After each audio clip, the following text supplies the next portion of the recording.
Hi గారు, welcome to our channel. ప్రస్తుతం మనతో పాటు దాము బాలాజీ గారు సీనియర్ జర్నలిస్ట్ ఉన్నారు. వాటితో ఒకసారి మాట్లాడదాం. సార్ నమస్కారం సార్. నమస్తే. సార్, ఒక పక్క జమ్మూ కాశ్మీర్లో ఉగ్రదాడి జరిగిన నేపథ్యం తర్వాత పరిణామాలు మనం చూస్తూ వస్తున్నాం. అది మొత్తం దేశం కూడా ఒక భావోద్వేగంలో ఉన్న ఈ సమయంలో హీరోయిన్ సమంత చేసిన పని ఇప్పుడు నెటిజన్స్ అందరికీ కూడా కోపోద్రేకాలకు అయితే గురయ్యారు సార్. ఆమె ఒక పోస్ట్ పెట్టింది, అది కూడా పాకిస్తాన్కి మద్దతుగా పెట్టిందని చెప్పేసి అందరూ కూడా విమర్శిస్తున్నారు. మరి తర్వాత గంటల్లోనే ఆమె డిలీట్ చేయడం జరిగింది. అసలు ఏం పోస్ట్ పెట్టింది, అందులో ఏముంది, మరి దీనికి సంబంధించి మీరేం చెప్తారు? అండ్ ఇలా పాకిస్తాన్కి మద్దతు తెలిపే వాళ్ళు చాలా మంది కూడా ఉండడం చూస్తూ వస్తున్నాం సార్. ఇంకెవరెవరు మద్దతు తెలిపారు సార్ ఈ విధంగా?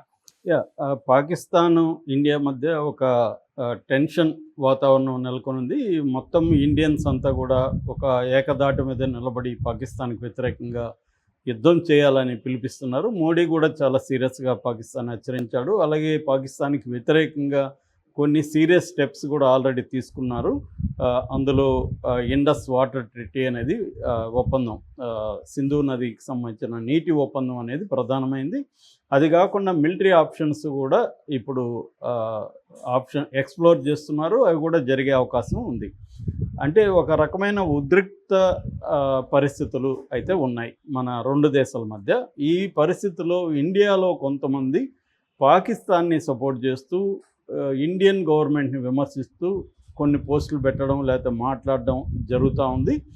ఈ నేపథ్యంలో సమంత ఎక్స్లో పెట్టిన ఒక పోస్టు వైరల్ అయిపోయింది నిమిషాల్లో. దాని తర్వాత ఆమె ఆ పోస్ట్ని డిలీట్ చేసింది.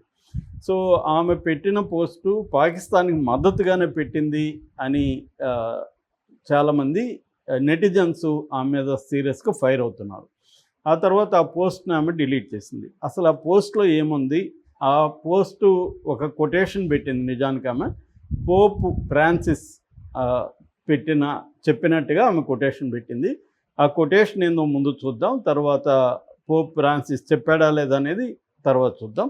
ఆమె కొటేషన్ ఏంటంటే, సముద్రాలు నీళ్లు తాగలేవు, చెట్లు తాము పండించిన పండ్లు తినలేవు, సూర్యుడు తన కాంతిని తాను చూడలేదు, పువ్వులు తమ పరిమళాన్ని తాము ఆస్వాదించలేవు, ప్రకృతి కోసం జీవించండి, మనందరం ఒకరికి ఒకరం సాయం చేసుకోవడానికే ఈ భూమి మీద పుట్టాము, నీ కోసం జీవిస్తే ఆనందంగా ఉంటావు, అందరి కోసం జీవిస్తే ఇంకా ఆనందంగా ఉంటావు.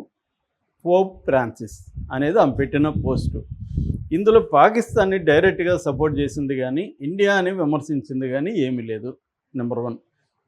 ఎందుకంటే ఆమె ఏమంటుందంటే, మనం అందరి కోసం బతకాలి, ఆనందంగా ఉండాలి అనేది అంటుంది. కాకపోతే ఏంటంటే, ఇట్లాంటి నర్మగర్భమైన కొటేషన్లు పెడితే సందర్భాన్ని బట్టి, కాంటెక్స్ట్ని బట్టి జనాలు ఎవరికి వచ్చినట్టుగా వాళ్ళు వ్యాఖ్యానిస్తారు. ఈ విషయం సమంతకు తెలీదా? సమంత ఏమి అమాయకురాలేమి కాదు. ఆమె కొటేషన్ పెట్టిందంటే దాని వెనక ఒక పర్పస్ ఉండాలి. అంటే ఇవాళ సింధు నది నీళ్ళని మనం ఆపడం వల్ల పాకిస్తాన్లో సామాన్య ప్రజలు, రైతులు, కార్మికులు వీళ్ళందరూ కూడా ఇబ్బందులు పడతారని ఒక వాదన బలంగా సోషల్ మీడియాలో కొంతమంది చేస్తున్నారు. ఈ నేపథ్యంలో ఈమె మనం పరుల కోసం జీవించాలి, నీళ్లు మనవి కావు, ఆ నీళ్ళని ఆ నది తాగలేదు కదా అన్న కాంటెక్స్లో పెట్టిందంటే, ఈ సింధు నది నీళ్ళను ఆపేయడాన్ని ఈమె కూడా వ్యతిరేకిస్తుంది అన్న సెన్స్ లాగుతున్నారు. లాగడానికి స్కోప్ ఉంది ఈ కొటేషన్లో. నెంబర్ 1. నెంబర్ 2, అసలు ఈ కొటేషన్ పోప్ ఫ్రాన్సిస్ చెప్పలేదనేది నిర్వివాదంగా ప్రూవ్ చేశారు. ఆయన ఎప్పుడు ఎక్కడా చెప్పలేదు. దీని సోర్స్ కూడా ఆమె ఎక్కడ పెట్టలేదు. పోప్ ఫ్రాన్సిస్ అని పెట్టింది. నిజానికి చాలామంది ఏం చేశారంటే, అసలు ఇటువంటి మీనింగ్ వచ్చేది ఎక్కడ పట్టుకుంది ఈమె అంటే, మన ఇండియన్ ట్రెడిషన్లోనే ఒక శ్లోకం ఇలాంటి మీనింగ్తో వచ్చిన శ్లోకం ఉంది. ఇది 14వ సెంచరీలో వచ్చిన సూక్త రత్నాసుర అనే ఒక సూక్త రత్నహార అనే ఒక గ్రంథంలో ఈ శ్లోకం ఉంది. 14వ శతాబ్దంలో వచ్చింది ఆ గ్రంథం. ఇదనమాట. అందులో ఏమి శ్లోకం అంటే, పరోపకారాయ ఫలంతి వృక్షము ఫలాల్ని ఇతరుల కోసమే ఇస్తుంది.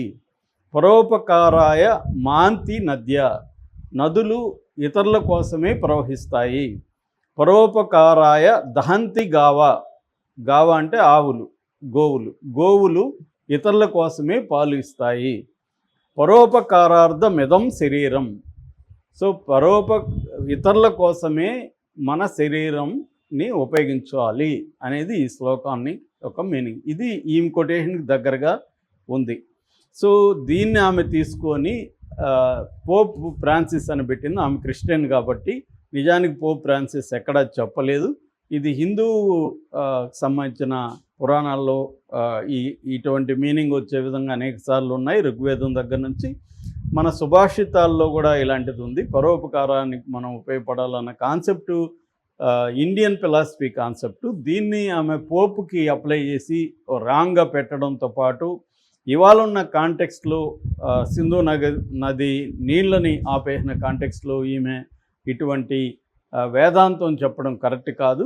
ఎందుకంటే మనమేమి కావాలని చేయలేదు. 60 ఏళ్ళుగా 6 దశాబ్దాలుగా ఆ ఒప్పందం జోలికి మనం వెళ్ళలేదు. దాదాపు 4 యుద్ధాలు వచ్చాయి పాకిస్తాన్తో.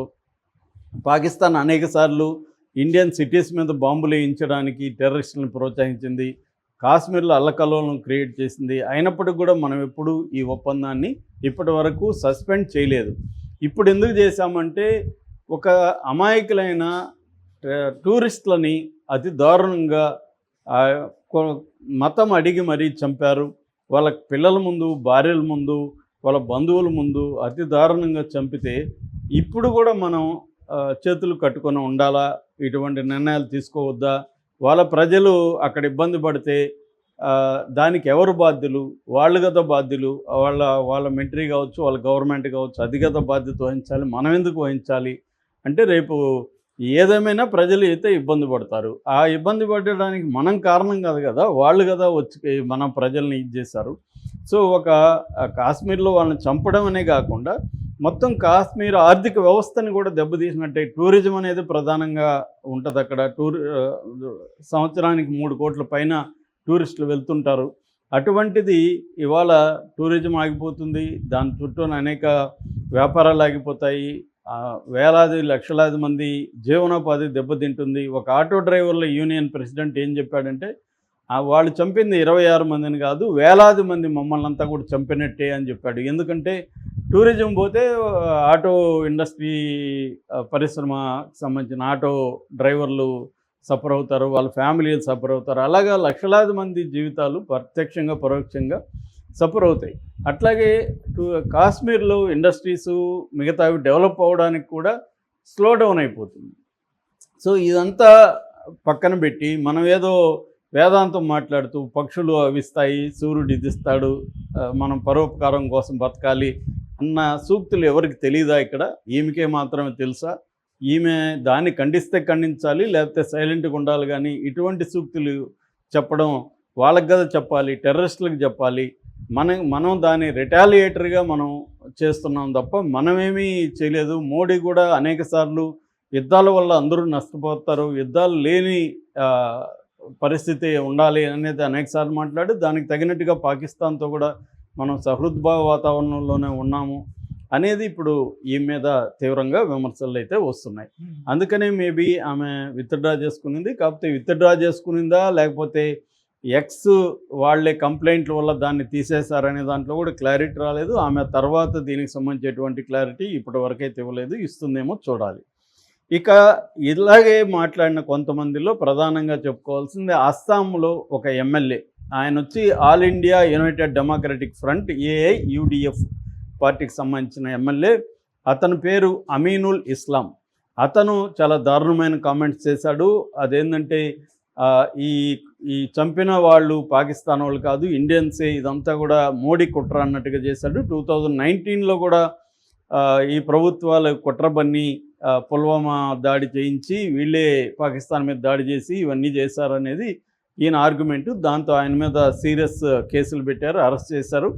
ఆ పార్టీ కూడా డిజోన్ చేసుకునింది. మాకు సంబంధం లేదు, ఇది ఈయన వ్యక్తిగత అభిప్రాయమే, మేము దీంతో ఏకీభవించట్లేదు, మేము నిర్ద్వందంగా మోడీ ప్రభుత్వాన్ని సపోర్ట్ చేస్తున్నాము, పాకిస్తాన్కి యాంటీగా నిలబడుతున్నాం అనేది ఆ పార్టీ కూడా చెప్పింది. అలాగే మన మంగళూరు, కర్ణాటకలో మంగళూరులో ఒక ఐడి నిజబింగ్ మంగళూరు అనే ఒక ఐడిలో కూడా ఈ ఉల్లాల్ దక్షిణ కర్ణాటక జిల్లా దీంట్లో కూడా ఒక వ్యక్తి పోస్టు పాకిస్తాన్కి అనుకూలంగా పెడితే ఆ వ్యక్తిని అరెస్ట్ చేశారు. అట్లాగే మహమ్మద్ నౌషద్ జార్ఖండ్ బొకారా జిల్లా ఎక్స్లో ఒక పోస్ట్ పెట్టాడు యాంటీగా, అతన్ని అరెస్ట్ చేశారు. కాసిం ఖాన్, తన్వీర్ ఖురేషి మధ్యప్రదేశ్లో, వీళ్ళిద్దరూ కూడా అరెస్ట్ అయ్యారు. అనాస్ అండ్ ఫరోజ్ బులంద్ పహార్, వీళ్ళు ఉత్తరప్రదేశ్, వీళ్ళని కూడా అరెస్ట్ చేశారు. ఇలాగా యాంటీగా ఈ మన ఇండియన్కి యాంటీగా పాకిస్తాన్కి ప్రోగా పెడుతున్న వాళ్ళందరినీ అరెస్టులు అయితే చేస్తున్నారు. అట్లాగే వాళ్ళ మీద తీవ్రంగా విరుచుకుపడుతున్నారు. ఎందుకంటే ఇవాళ పాకిస్తాన్ టెర్రరిస్టులు వచ్చి ఇండియన్ సాయిల్లో మనమేమి